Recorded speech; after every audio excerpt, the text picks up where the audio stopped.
জি, আমি কাজী বিলুল Times people থেকে আপনাদেরকে স্বাগতম। আমি এই মুহূর্তে আছি কুমিল্লা নির্বাহী কমিশনের কার্যালয়ে। যে তিতাস উপজেলার যে একটা ব্রিজ নিয়ে যে একটা অভিযোগ এসেছে, আপনারা ভিডিওটি নিশ্চয় লাইভে আপনারা দেখতেছেন, যে এই ভিডিওর মধ্যে দেখা যাচ্ছে যে এই যে ঠিকাদার আর কনস্ট্রাকশন এবং প্রোভাইডার হয়েছে মোহাম্মদ কলি, তাকে এটি একটি ওয়ার্ল্ড ব্যাংকের অর্থায়নে 3,40,00,000 টাকার দরপত্র আহ্বান করেছেন 2022 সালে, এবং কাজটি সমাপ্ত কথা ছিল এগ্রিমেন্ট ডেট অনুসারে 2024 সালে 3 মার্চ। কিন্তু তিনি 1 বছরে কাজটি সমাপ্ত করতে পারে নাই এবং বিভিন্ন অজুহাত এবং কালক্ষেপণ করে এবং এলজিডিকে বিভিন্ন রকম অভিযোগ করেছে যে তাকে সময় বেড়ে দেওয়ার আরও বাড়াই দেওয়ার জন্য। কুমিল্লা এলজিডি নির্বাহী কমিশনে স্বাক্ষরিত 2024 সালে তার সময় বাড়িয়ে দিয়েছে জুন মাসের 23 তারিখ পর্যন্ত, পারে নাই, এবং 2025 সালে 3 মার্চ পর্যন্ত তাকে সময় বেঁধে দিয়েছে। এখন পর্যন্ত তার এই যে মেজাজ আর কনস্ট্রাকশন কাজটি সমাপ্ত করতে পারে না। এর মধ্যে যে ব্রিজের যে প্রবলেমটা, যে এখানে একটা সবসময় একটা এসও বা তাদের উপজেলা ইঞ্জিনিয়ার দেখভাল করার কথা হয়েছে, এবং এখানে একটা গাড়িতে কোথায় বোঝা যাচ্ছে না, যেহেতু একজন ঠিকাদার 3,40,00,000 টাকার একটা কাজ এবং বর্ডার গার্ড ব্রিজের একটা বর্ডার গার্ড তৈরি করেছে এবং স্ল্যাবটা ঢালে দেওয়ার সময় তখন তাদের এই ত্রুটিটা তারা দেখতে পারছে, এবং উপজেলা ইঞ্জিনিয়ারের সাথে খোয়াজুর রহমানের সাথে এই প্রতিবেদক কথা বলে জানতে পেরেছে। উনি আমাকে জানিয়েছেন যে ভাই, যে স্ল্যাব এবং গার্ডারটা একসাথে ঢালা দেওয়ার কথা ছিল।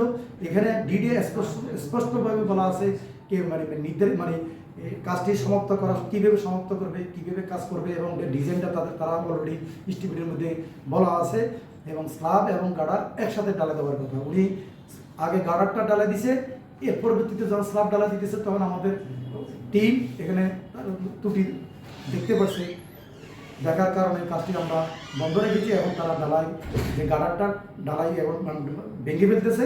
পরবর্তীতে ওনারা নিজ খরচে, ঠিকাদার নিজ খরচে, তখন তারা এই কাজটি শেষ করবে। আমি এখন কুমিল্লা নির্বাহী প্রকৌশলী সিনিয়র সহকারী প্রকৌশলী জনাব আব্দুল সাগর সাহেবের সাথে কথা বলবো, উনি কী বলেন। আপনি তো বুঝতে পারছেন আমি আমার বক্তব্য কি বলছি। আপনাকে আমি মোহাম্মদ আব্দুল সাকির, কুমিল্লায় সিনিয়র সহকারী প্রকৌশলী হিসাবে এখানে কর্মরত আছি।